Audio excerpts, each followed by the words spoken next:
Nachdem wir den Issyk-Kul-See in den vergangenen 3 Reisetagen umrundet haben, verlassen wir nun Bischkek in westlicher Richtung und nähern uns dabei zunehmend den Ausläufern des kirgisischen Alataus, den wir auf einer zweitägigen Passfahrt durchqueren wollen.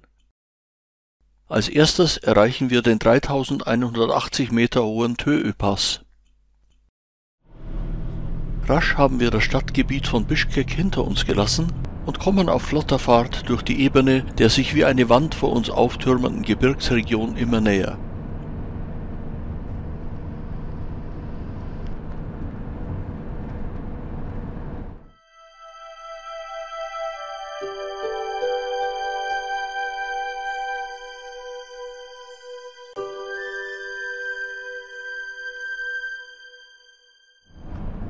Dann beginnt unsere Fahrt durch die wilden Bergregionen, welche insgesamt 95% der Gesamtfläche Kirgisistans in Anspruch nehmen.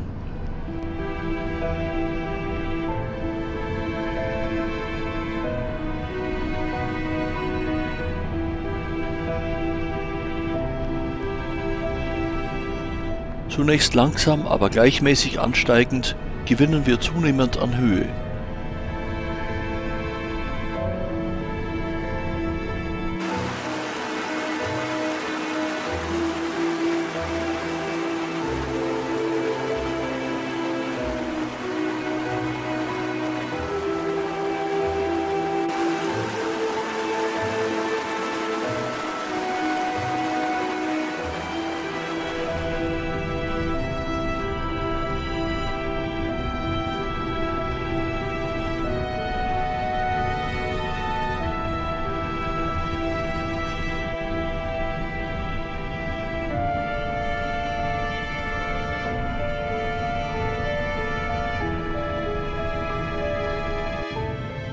Nun führt die Straße deutlich steiler nach oben und wir genießen die Ausblicke auf eine nahezu unberührte Hochgebirgslandschaft.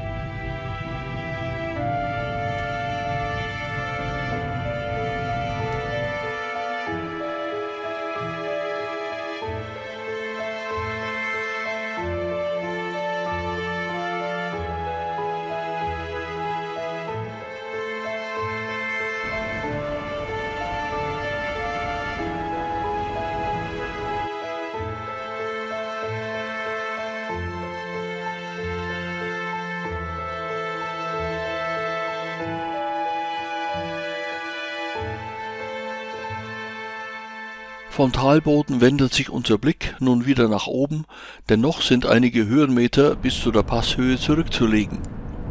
Während die Straße früher auf über 3500 Meter Höhe kletterte, reduziert jetzt ein 2,7 Kilometer langer Straßentunnel den Anstieg auf immer noch stolze 3180 Meter. Nach dem Südausgang des Tunnels genießt man einen schönen Blick auf das 100 Kilometer lange und durchgehend über 2000 Meter hoch gelegene Suusamir-Tal.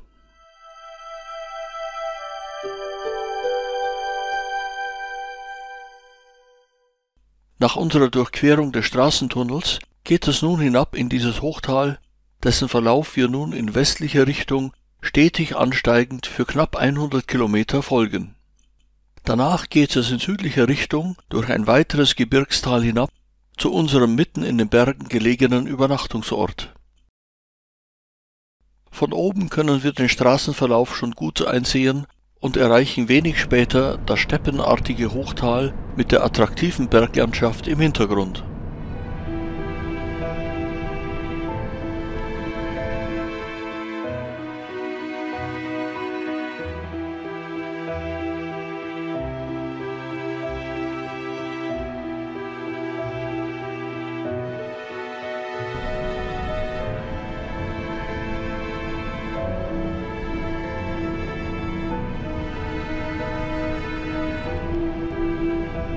Nun steuern wir auf den an der Schneegrenze gelegenen höchsten Punkt des Suusamir-Tales zu.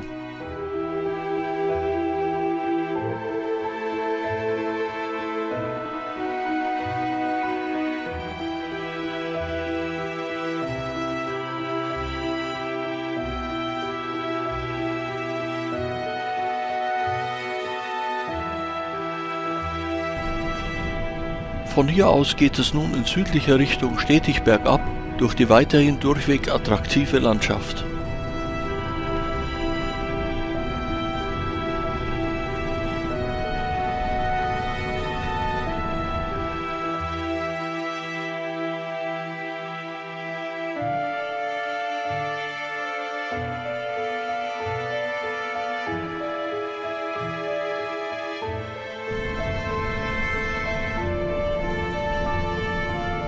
Wenig später biegen wir ab in Richtung unseres jenseits des Flusses in herrlicher Bergeinsamkeit gelegenen Hotels. Dieses ähnelt eher einer kleinen Berghütte, strahlt aber urigen Charme aus.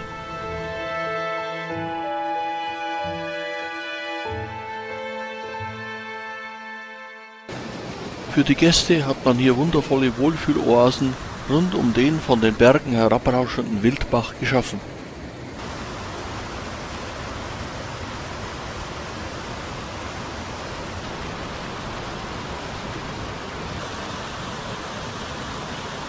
Ein längerer Spaziergang durch diese herrliche Naturlandschaft ist hier natürlich absolute Pflicht.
Auch wenn es uns schwerfällt, aufgrund der fortgeschrittenen Tageszeit wird es nun allmählich Zeit für eine Umkehr, die aber weiterhin für viele genussreiche Momente sorgt.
Mit der Rückkehr zum Talboden und damit zum Hotel geht ein unvergesslicher erster Bergtag in Kirgisistan zu Ende.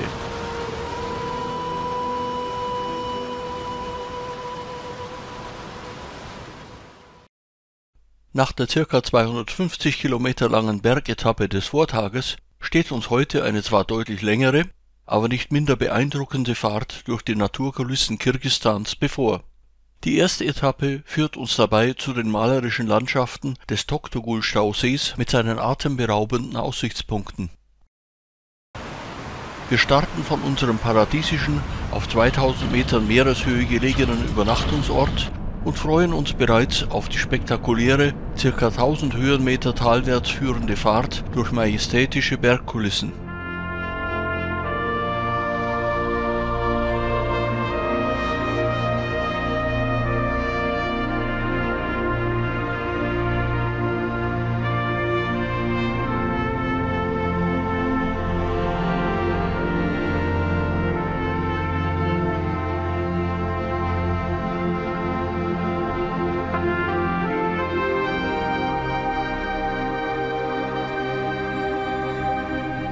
Nun haben wir knapp 1000 Meter Meereshöhe erreicht und überqueren den Zufluss zu dem wenig später am Horizont auftauchenden gigantischen Stausee, der mit ca. 284 Quadratkilometern zu den größten Zentralasiens zählt. Die Landschaftsbilder sind hier von nahezu surrealer Schönheit.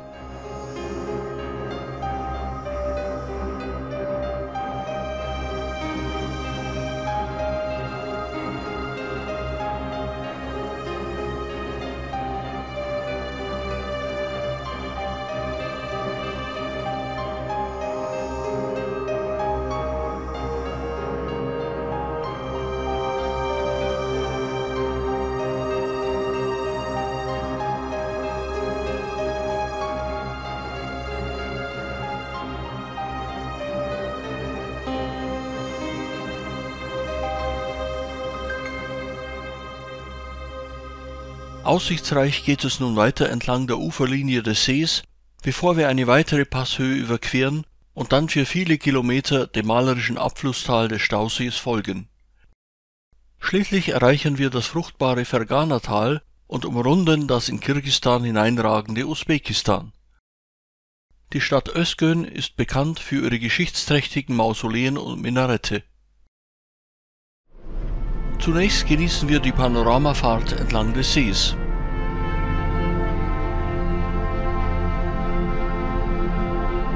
Mit einer aussichtsreichen Fahrt durch die Berge geht es nun weiter in Richtung des südwestlichen Endes des Stausees.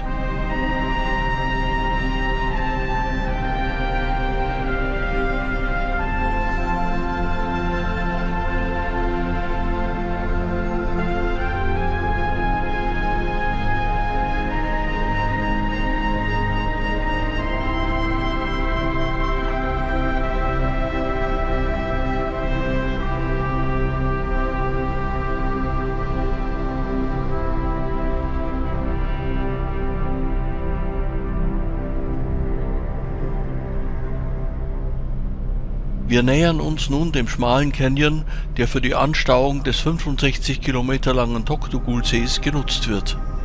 Auch hier staunen wir über die unwirkliche Schönheit der vorüberziehenden Landschaftsbilder.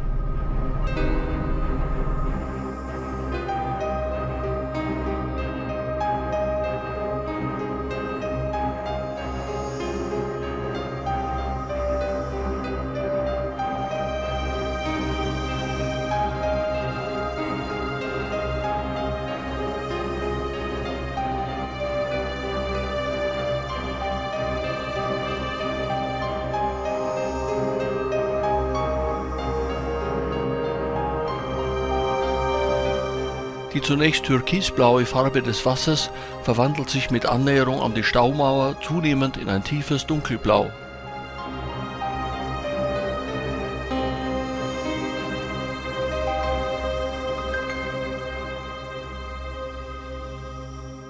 Nun haben wir die mit einer Höhe von 215 Metern größte Talsperre Kirgisistans erreicht. Der Abfluss ist ein Teil des über 600 Kilometer langen Flusses Naryn, dessen Farbe etwas später eine olivgrüne Tönung annimmt. Im weiteren Verlauf der Fahrt nähern wir uns allmählich dem sich bis nach Usbekistan und Tadschikistan ausdehnenden fruchtbaren Ferghanatal.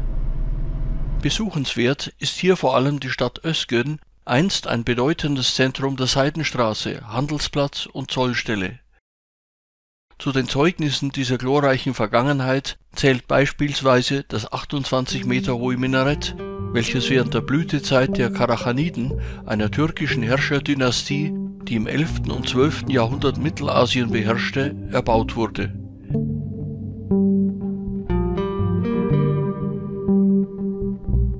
Das Wahrzeichen der Stadt lässt sich über eine Wendeltreppe im Inneren erklimmen.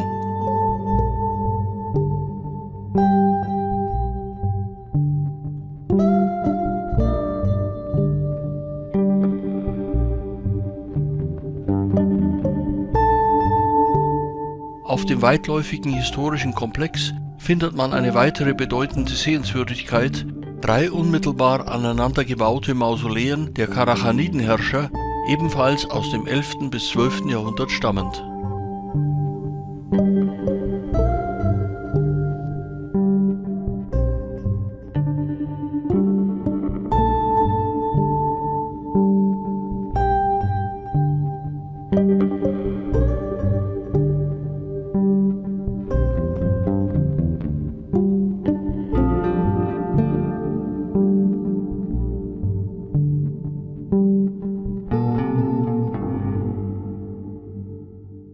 Danach geht es weiter zum großen Basar, der neben einem vielfältigen Warenangebot vor allem für den Verkauf von rotbraunem Defsira-Reis bekannt ist, für den gerade in Özgen ideale klimatische Bedingungen herrschen.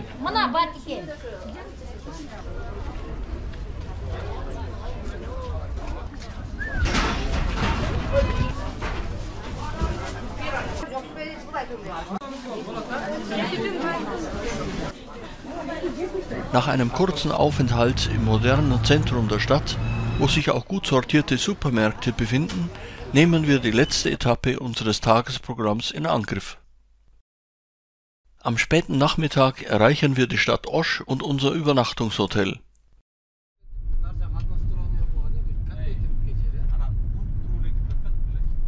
Zum Abendessen empfängt man uns überaus freundlich in einem Restaurant, welches Träume aus 1001 Nacht zum Leben erweckt.